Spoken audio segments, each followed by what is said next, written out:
바울이 육신에 있을 때라는 말을 하고 있죠.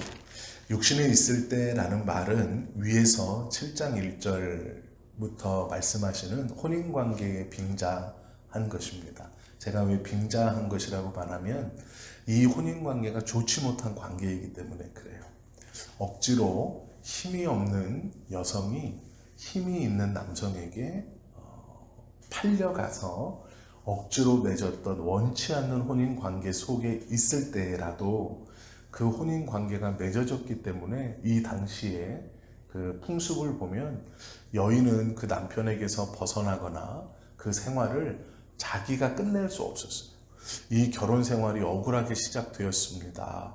그러니 바로잡아 주십시오라고 어느 곳에다가도 하소연할 수가 없었습니다. 우리나라의 60년대, 70년대? 70년대는 없었던 것 같고요.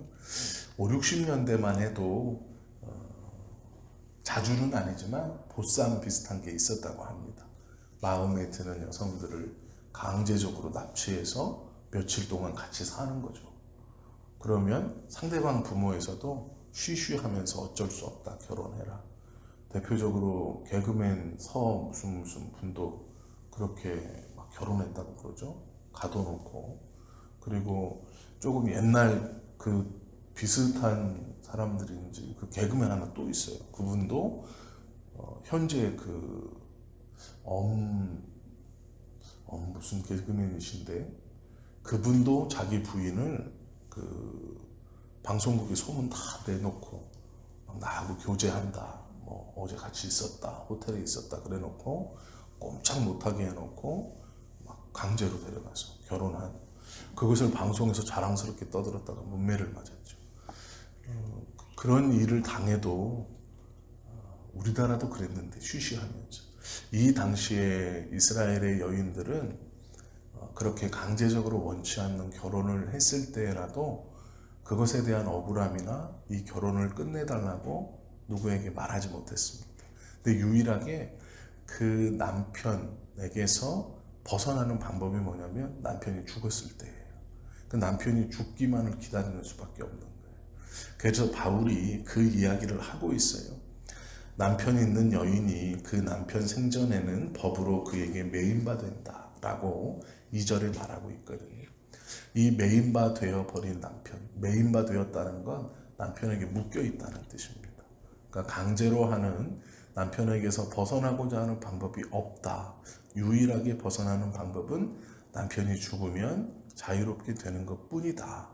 남편이 죽으면 이 여인은 자신이 정말로 좋아했던, 자신이 원래 결혼하려고 했던 그 사람에게 가도 아무런 문제가 없다. 그러나 강제적이었지만 그 남편이 살아있는 상태에서 그 원래의 남자에게 가면 그것은 음녀다 이렇게 표현해요. 그러면서 그 남편에게 벗어나는 방법은 남편이 죽는 것이다. 이렇게 비유합니다. 그리고 나서 설명하는 게 뭐냐면 우리는 율법에 매인바 되어 있었습니다. 그래서 율법이 우리를 묶고 있었는데 율법에 대해서 죽었으므로 정확히 말하면 그리스도가 율법을 만족시키시고 율법에 대해서 죽었으므로 우리가 그 그리스도와 연합하여 우리도 율법에서 죽은 자 되었다. 즉 율법이 나를 묶고 있었는데 율법에게 우리가 죽어있는 자가 되어 죽어버린 자가 되었으므로 그 속박이 풀렸다. 그래서 복음 아래에 그리스도의 은혜 아래에 들어와 새로운 생활을 하고 있는 것이다. 이렇게 비유해요. 이 비유를 통해서 오늘 5절 6절에서 그것을 다시 자세히 설명하고 있는 말이 이제 율법 아래에 있을 때가 아니라 육신에 있을 때 이렇게 바꿔서 표현하고 있는 겁니다. 지금 바울은 다양하게 이 로마에 있는 유대교적인 베이스를 가지고 있는 그리스도인들에게 율법으로는 구원을 얻을 수 없다. 율법으로는 거룩해 될 수 없다. 라고 계속 설명해 주고 있는 거예요. 그래서 육신에 있을 때라고 설명을 하는데요. 육신에 있을 때 죄의 정욕이 우리를 사로잡고 있다. 그래서 사슬에 매인 것처럼 불합리한 결혼을 했지만 그것을 벗어날 수 없는 여인처럼 그런 불합리하고 죄의 메인 생활을 할 수밖에 없었다. 그래서 우리는 율법으로 말미암는 죄의 정욕이 우리 안에 무엇인지가 드러났고 그것을 벗어날 수 없는 큰 슬픔 가운데 있는 사람들이었다. 이렇게 설명하는 것이죠. 그러나 이 율법이 우리가 육체 안에서 계속 있을 것이 아니라 이제 그 육체에 대해서 죽음으로 말미암아 새로운 몸이 되었다라고 표현하고 있습니다. 율법에 한 의가 나타났으니 율법과 선지자들에게 증거를 받은 것이다 라고 로마서 3장 21절에 말씀하고 있는데요. 오늘 본문에 보시면 우리가 육신에 있을 때에는 율법으로 말미암는 죄의 정욕이 우리 지체 중에 역사하여 우리로 사망을 위하여 열매를 맺게 하였더니, 옳지 않음을 알고 죄임을 알지만 그것이 꽉 묶어서 사망의 열매를 맺도록 우리가 끌려가고 있는 상태였는데, 이제 사망의 종에서, 죄의 종에서 그리스도의 종이 되면서 어떤 일이 벌어지느냐, 이제는 우리가 얽매였던 것에 대하여 죽었으므로, 두 가지 의미입니다. 율법에 대하여 죽었다, 죄에 대해서 죽었다. 죽었으므로 자유롭게 되어서 율법에서 벗어났으니 이것으로 우리가 영의 새로운 것으로 섬길 것이다. 이게 무슨 말이냐면 성령의 새로운 것으로 섬길 것이요 라는 말씀과 같아요. 율법 조문에 묵은 것으로 아니할 것이다. 앞에 혼인 비유와 함께 붙이면 이해가 좀 잘 됩니다. 원래 나와 결혼할 사람이 있었어요. 한 여인이. 그런데 어느 날 불안당 같은 사람이 들어와서 나를 탁 압박해서 끌고 가서 가둬놓고 혼인 생활을 시작했습니다.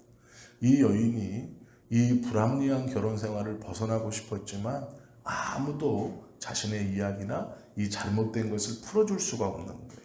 그래서 이 남편을 섬겼습니다. 섬긴다는 게 어떤 의미인지 알죠? 가정을 돌보고, 예를 들어 이런 거예요. 빨래도 하고 밥도 해주고 이렇게 여인의 역할을, 아내의 역할을 해야 됐던 것이죠. 그런데 그 나의 섬김으로 결국 어떻게 됐느냐? 나는 불안당의 아내가 돼버린 거예요. 그리고 내가 이것을 잘하면 잘할수록 이 사람은 밖에서 더 나쁜 짓을 많이 하는 거예요. 그래서 사람들은 더 손가락질하는 거예요. 저거 부인을 넣었더니 기가 더 살아서 더 나쁜 짓을 하고 있어. 저놈이나 부인이나 똑같은 사람들이야. 이렇게 되어버렸다는 거예요. 그런데 그걸 벗어날 수 없는 것이죠. 어느 날 이 남편이 죽었어요. 자유롭게 되었고, 이 불안당이 죽자 원래 나와 결혼하려고 했던 그 사람에게 찾아가서 그와 결혼을 하고 이제 이 사람을 섬기는 거예요. 그런데 이 사람은 불안당과는 달라요. 무엇이냐면 내가 이 불안당 밑에 있을 때 나의 섬김은 이 나쁜 짓을 더 잘하게 하는 섬김이었어요. 이 사람은 내가 잘 깨끗이 빨아준 옷을 입고 나가서 나쁜 짓을 했고, 내가 정성스럽게 차려준 밥을 먹으면서 나쁜 짓을 더 힘있게 했어요. 근데 이 사람은 다른 거예요. 내가 하는 것으로 말미암아 선하고 복된 일을 더 많이 할 수 있는, 똑같은 일을 하는데 누구를 섬기느냐, 누구와 함께 있었느냐에 따라서 완전히 달라지는 삶이 되는 거예요. 그리고 사람들은 저 사람이, 저 청년이 원래 사랑했던 여인을 만나면서, 원래 부인을 만나면서 이렇게 성실하고 더 좋은 사람이 되어가는구나 라는 칭찬을 듣는다. 비유로 말하면 지금 바울이 그렇게 말하고 있는 거예요. 그렇기 때문에 성령에 있는 삶, 그리고 그것의 열매는 영생입니다. 이렇게 말씀하고 있는 것이거든요. 율법에서 벗어난 자의 생활은 완전히 새로운 것이죠. 우리가 영의 새로운 것으로 섬길 것이다. 의에 묵은 것은 이제 쓸모없어졌다. 이렇게 말하고 있어요. 좀 기억하시면 좋을 것 같아요. 똑같은 하루가 우리에게 반복됩니다. 그런데 우리가 누구와 사느냐는 정말 중요해요. 내가 예전처럼 율법과 죄의 종으로 우리가 살아감이 죄를 더 풍성하게 해주는 그런 살아감인지, 그것이 아니고 하나님의 말씀을 붙들고 그리스도의 종으로 삶으로 우리의 살아감이 하나님의 선한 것을 더 풍성하게 드러내며 살아가는 삶입니다. 그 삶의 모습은 크게 다르지 않습니다. 죄의 종으로 있을 때도 우리는 우리의 역할들을 감당했고 우리의 삶의 모습들을 지켜가면서 살았죠.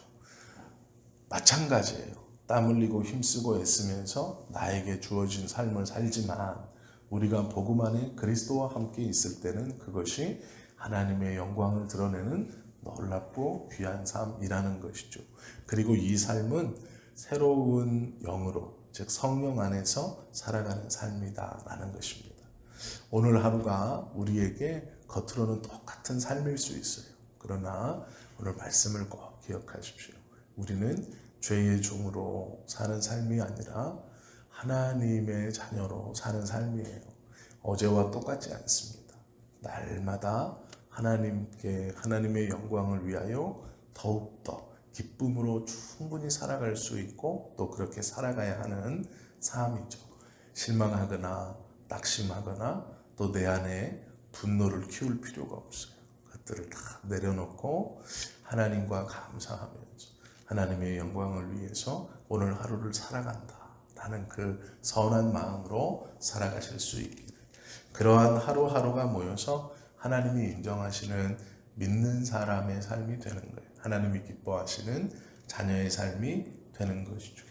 그러한 삶을 오늘 하루 우리가 또 부지런히 살아가시는 저와 여러분 되시기를 예수님의 이름으로 축원합니다. 기도하겠습니다.